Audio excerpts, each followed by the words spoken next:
better training. Have you identified the person or persons who are responsible to put that name on the watch list? We know who was working this case. My question is, though, do you know the name or names of the persons who are responsible for putting those names on the watch list? That's my question.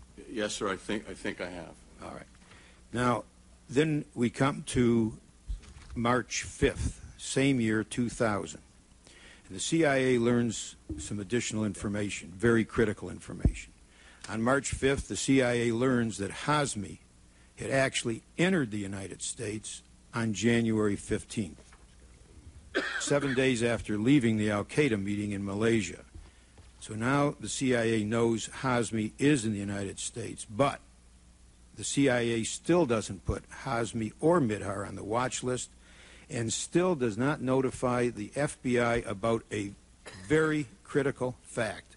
A known al-Qaeda operative, we're at war with al-Qaeda, a known al-Qaeda operative got into the United States. My question is, do you know specifically why the FBI was not notified of that critical fact at that time? The cable that came in from the field at the time, sir, was labeled information only, and I know that nobody read that cable.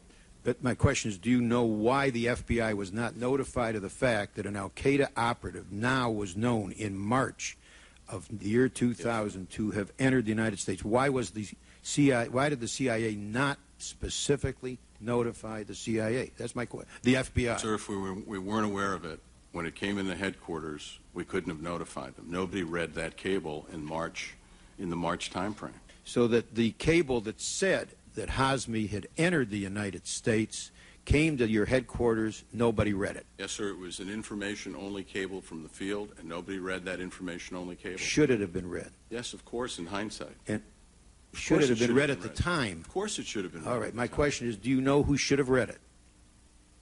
I don't know that, sir. But I can find that out. Was somebody responsible to have read it? Well, there are a group of people. Somebody should have read it. Yes, sir.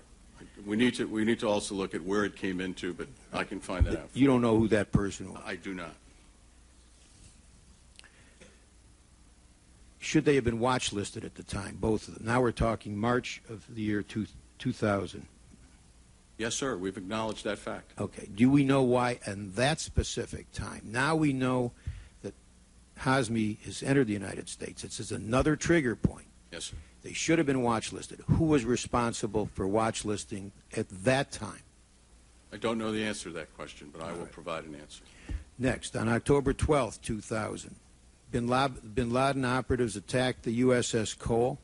The FBI, which investigated that attack, learned that a bin Laden follower, Khalad, was the principal planner of the Cole bombing, and that two other participants in the Cole conspiracy had delivered money to Khalad at the Malaysia meeting. Now, the FBI told the CIA about those facts. That information came from the FBI to the CIA. CIA went back, reviewed the facts that they had about the Malaysia meeting again. And as a result of that review, in January of 2001, the CIA determined that Khalad had actually been at the Malaysia meeting and that Midhar and Hazmi, then, they knew, you knew, had been involved with the planner of the Cole bombing. Actually been with the planner of the Cole bombing at the Malaysia meeting. CIA again failed to put either Hazmi or Midhar on the watch list or to notify the FBI that Hazmi was in the United States. And my question is, do you know who was responsible for that failure? Sir, can I take you back on Sure. the facts for a moment? First of all, in terms of the identification of Khalad, actually it was the FBI who provided the information to us because we were in a joint meeting at the time at a third country because we were running a joint case with somebody who identified Khalad. And indeed, in January of 2001, the legal attaché from this third country writes messages to both our headquarters that after having been shown the surveillance photos of Kuala Lumpur, he made an identification of Khalad.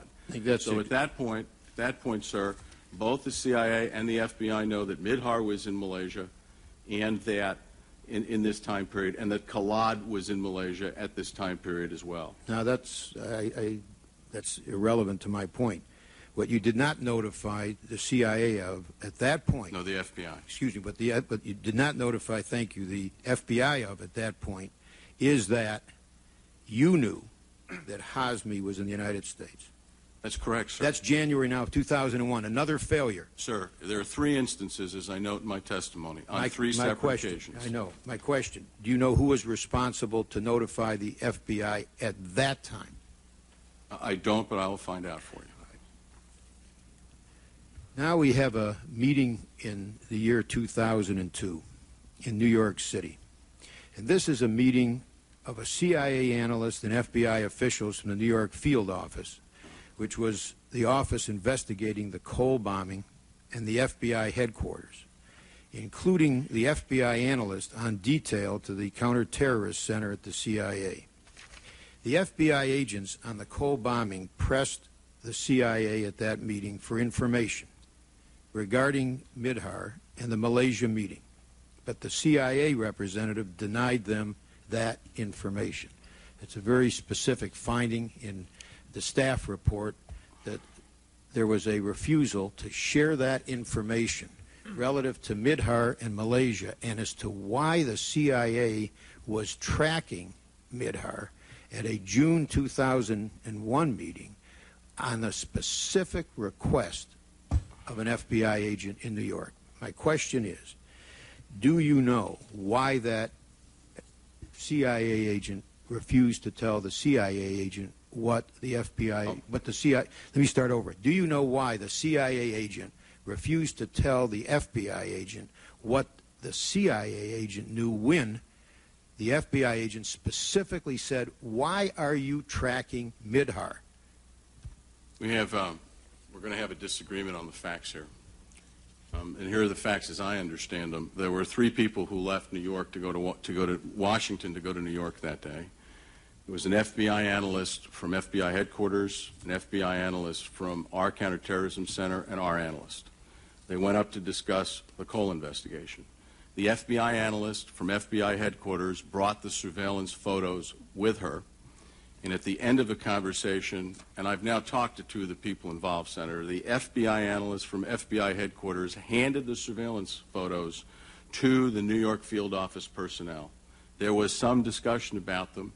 Indeed, they were talking about different people. Midhar was not who they were talking about in this meeting. When I asked our person at this meeting as to whether he was specifically asked about Midhar and Hazmi, he has no recollection of the subject ever being directed to him or ever coming up.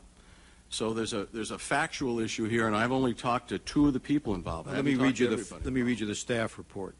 The CIA analyst who attended the New York meeting acknowledged to the Joint Inquiry staff that he had seen the information regarding al-Midhar's U.S. visa and al-Hazmi's travel to the United States, but he stated that he would not share information outside of the CIA unless he had authority to do so. That's what he told our staff. Do you disagree with that? Sir, I've talked to him as well. Do you disagree that he said that to our staff? Well, no, I don't disagree. He said it to your staff. I'm telling you what Did he tell you something differently? Yes, sir. He Okay. gave me a different perspective. So he told you and he told our staff something differently. Well, okay.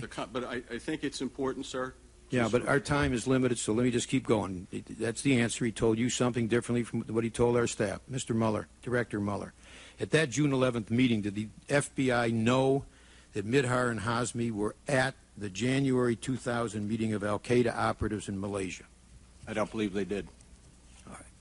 So we still don't know in June of 2001 what the CIA has known for 15 months.